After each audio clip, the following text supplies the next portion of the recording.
금요일에 만나는 최재형 목사의 오마이갓 시작해 보도록 하겠습니다.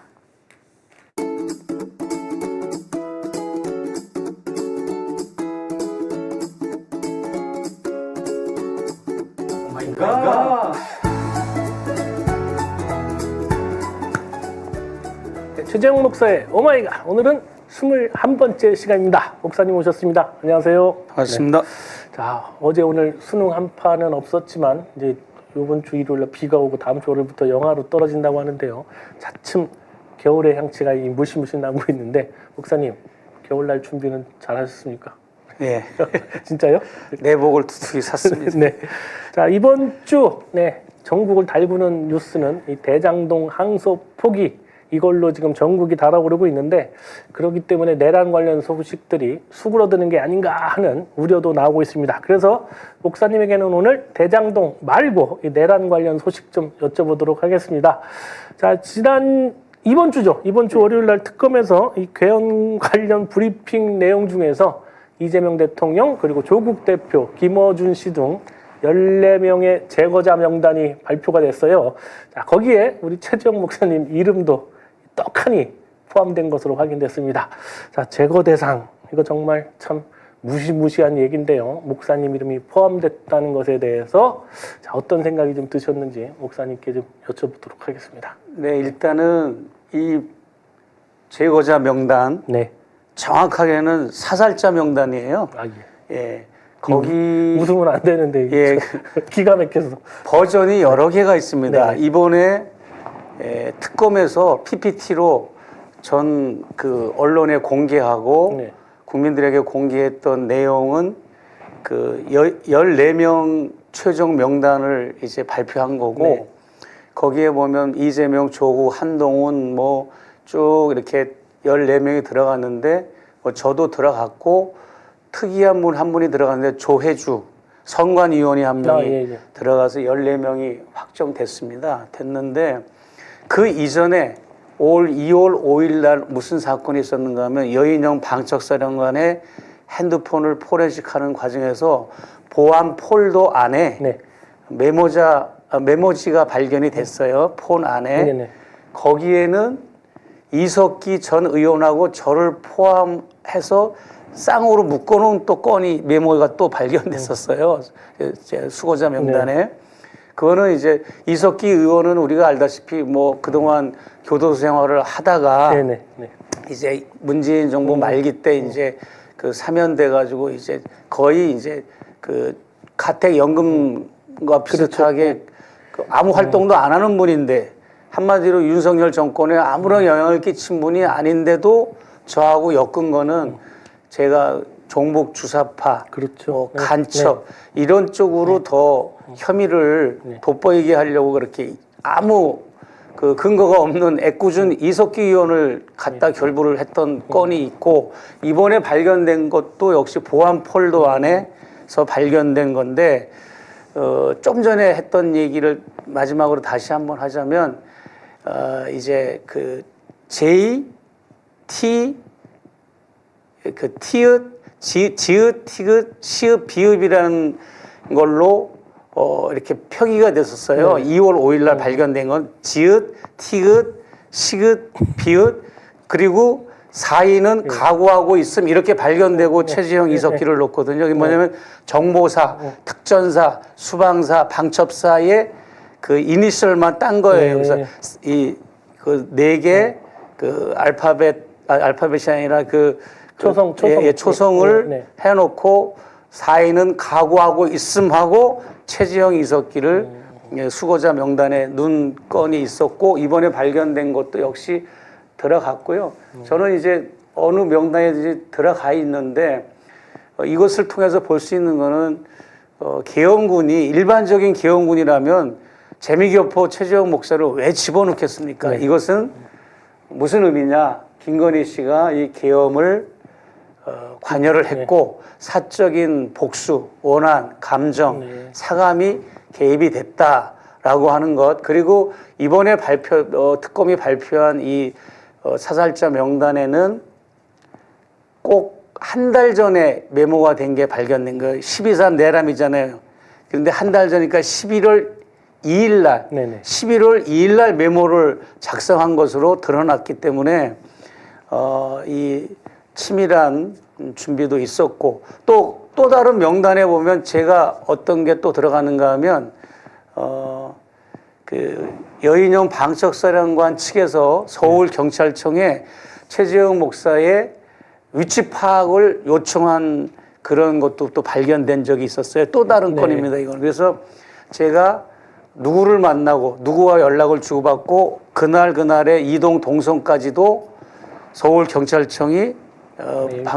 방책사령부 측에 제공해주고 공유를 했던 사실이 드러나는데 좀 끔찍하죠. 제가 누구랑 밥을 먹고 어디 강연을 가고 누구랑 미팅하고 연락을 주고받고 통신조회도 하고 그랬다는 게 끔찍하고, 그리고 이번에 그 12.4 내란 계엄 당일 아침 10시 반에 서울의 소리와 저 이렇게 압수수색을 했잖아요. 네네. 그것도 역시 오래전에 계엄 준비와 관련돼서 포함이 된 것으로 저는 확신하고 있고요. 예, 그렇습니다.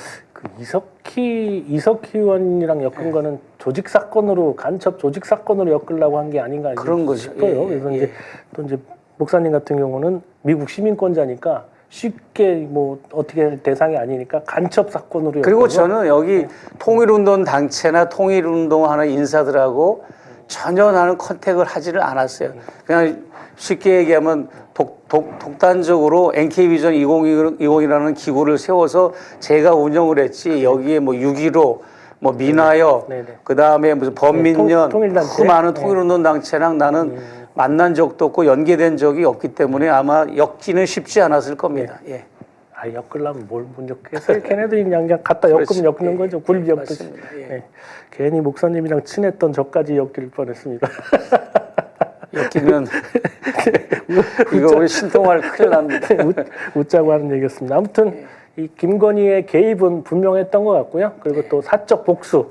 이건 뭐 김건희 사적 복수는 YTN부터 또 서울의 소리까지 그들이 복수하면 또 김건희 아닙니까? 예. 두고 봐라. 뭐 이런 복수. 나도 복수해도 되겠네라는 뭐 거기는 가만 안 둘 거야. 이런 걸 보면 충분히 김건희가 개입을 했고 사적 복수에 이용했다. 이런 생각이 좀 드네요. 자, 그리고 우리 또 목사님 또 이제 또 미국 통이시고 북한 또 통이시고 해서 이 질문 또 하나 드려보겠습니다. 또 뭐 워낙 또 북한 전문가이시도 해서 이 트럼프, 김정은 이 북미 협상 뭐 무산된 이후에 북한이 계속해서 또 동해상에 탄도미사일 발사하고 여전히 대미 항쟁의 그 의지 굽히지 않고 있는 것 같은데요. 자, 이 북한 측의 이러한 배경 그리고 의미가 좀 궁금합니다. 계속 뭐 북미 대화도 계속 뒤로는 이어지고 있는 건지도 궁금하고 해서 목사님께 좀 여쭤보도록 하겠습니다. 꼭 일주일 전이죠. 11월 7일 날 동해상에서 이제 일본 열도 쪽을 향해서 일본 그 영역 수의 영역은 그 밖으로 떨어졌기 때문에 직접적으로 해당은 없지만 낙하단 지점은 일본 쪽인데 일본 해상 영역 그 밖이기 때문에 일본이 그렇게 예민하지는 않았고요. 그런데 이제 그 배경을 우리가 좀 살펴봐야 되는데 그 이전에, 그러니까 쉽게 얘기하면 이재명 정부 들어서 두 번째 미사일 발사입니다. 한 번은 10월 22일 날 한 번 또 한 적이 있어요. 그때는 방사포라고 그러죠. 다연장 로켓포.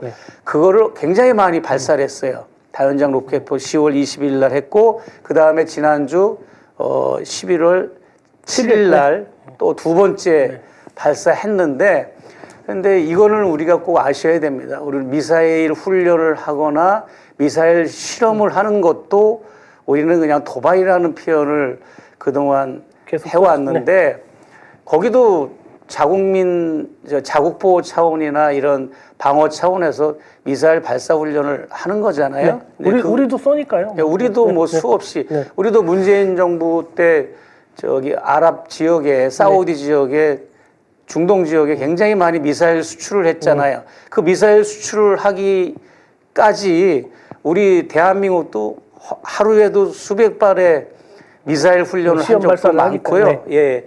그랬는데 이제 여기서 주목할 것은 뭐냐면 북한은 국제 정세나 남한의 정세하고 상관없이 자기들의 미사일 발사 일정이 있어요. 시험 일정이 네네. 있고 또 실전에 가까운 또 그런 일정이 있는데 심지어는 교황이 방문했을 때도 미사일을 발사했으니까 교황이 왔다고 해서 그때 자제하고 그런 네, 나라가 맞습니다. 아니거든요. 네. 그런데 이재명 정부 들어서는 좀 독특한 양상을 볼 수가 있어요. 아주 중요한 얘기인데 뭐냐면 우리 시진핑 주석과 이재명 대통령이 한중 정상회담 했잖아요. 네네. 그 무렵에 그날이 이제 그 에이펙 기간이었죠. 예.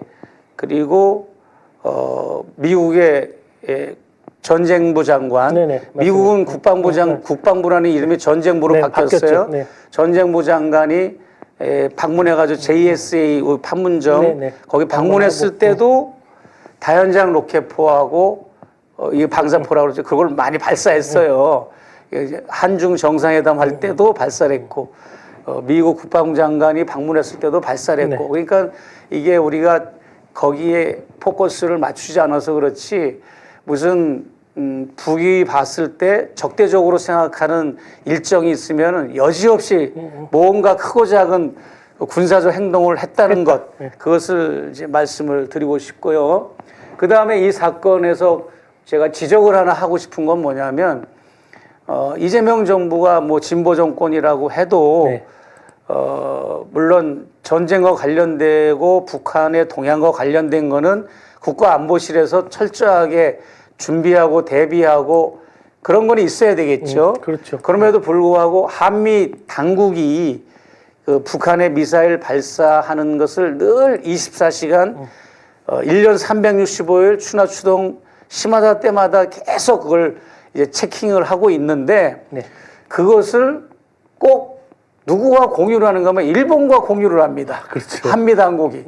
그래서 이 부분은 물론 이제 그 군사적인 부분과 여러 가지 동아시아의 그런 안보 문제 때문에 일본을 이렇게 한미일 공조라고 하는 그 시스템 안에서 하는 건데 이재명 정부에 들어서서까지도 우리가 일본에게 이렇게 공짜로 정보를 알려주고 이렇게 뭔가를 이 군사적 비밀과 안보 보안을 공유를 해야 되는지 거기에 대해서 고민할 필요가 있다. 좀 고민할 필요가 있을 것 같습니다.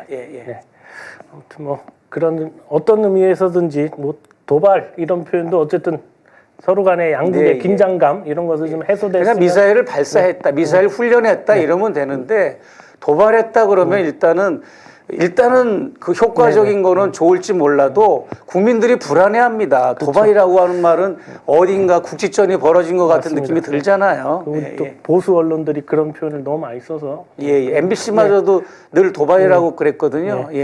그런 의미에서는 좀 자제할 필요도 있다는 생각이 들었습니다. 아무간 뭐 남북이 좀 화해의 의미를 이번 우리 또 이재명 정부에서는 좀 다가서는 그런 시기가 되지 않았나 이런 생각이 듭니다.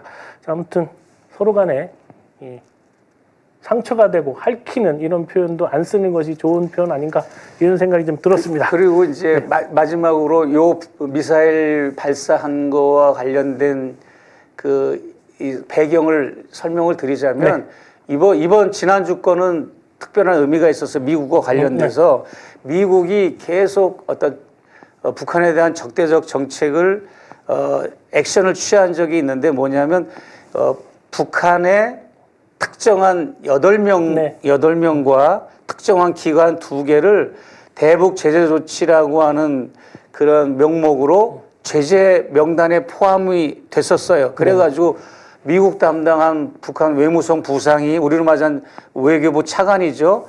아주 극렬하게 미국을 비난을 한 적이 있는데 그 나흘 전에 그리고 나서 이 미사일 발사가 된 걸로 저는 이렇게 연계성이 있다라고 봐집니다. 알겠습니다. 자, 아무튼 오늘 목사님의 놀라운 이야기 오마이갓 오늘도 여기까지 좀 정리를 하고요. 이번 주도 자 우리 시청자들께 목사님께서 기도 제목 하나 주고 가시죠. 제가 종아리 장단지라고 그러죠. 종아리 양쪽에 그 갑자기 그 뱀같이 그 지렁이 심줄같이 퍼런 거 하지정맥. 하지정맥. 그게 너무 극심하게 아주 통증이 심해가지고 병원도 갔었는데 그리고 이제 제가 의자가 이렇게 그 바퀴가 달린 의자예요 숙소에. 네. 근데 그걸 앉다가 쭉 미끄러져가지고 엉덩방아를 2번이나 다친 날 그 이튿날 또 한 번 조심한다고 했는데 다쳐가지고 지금 제가 엉거주춤 걷는 상황이 돼버릴 아이고, 정도로 참. 기도 좀 네. 부탁드립니다. 우리 목사님 좋은 약이나 치료 방법 있으면 또 제안도 좀 해주시고요. 타박상, 엉덩이 타박상, 그리고 하지정맥류 여기에 대해서 잘 알고 계신 분들 좀 전해주시면 제가 목사님한테 또 전달하도록 하겠습니다. 네. 아무튼 목사님의 건강해야 또 이렇게 매주 또 우리가 목사님 찾아뵙고 인사드리고 좋은 얘기 오마이갓 계속해서 이어지지 않겠습니까? 여러분들 목사님 위해서 많은 기도 부탁드리겠습니다. 최재형 목사의 오마이갓 오늘은 여기까지입니다. 신통하는 다음 주 월요일 아침 6시 30분에 다시 찾아뵙겠습니다. 이번 주 내내 함께해 주신 시청자 여러분 진심으로 고맙습니다.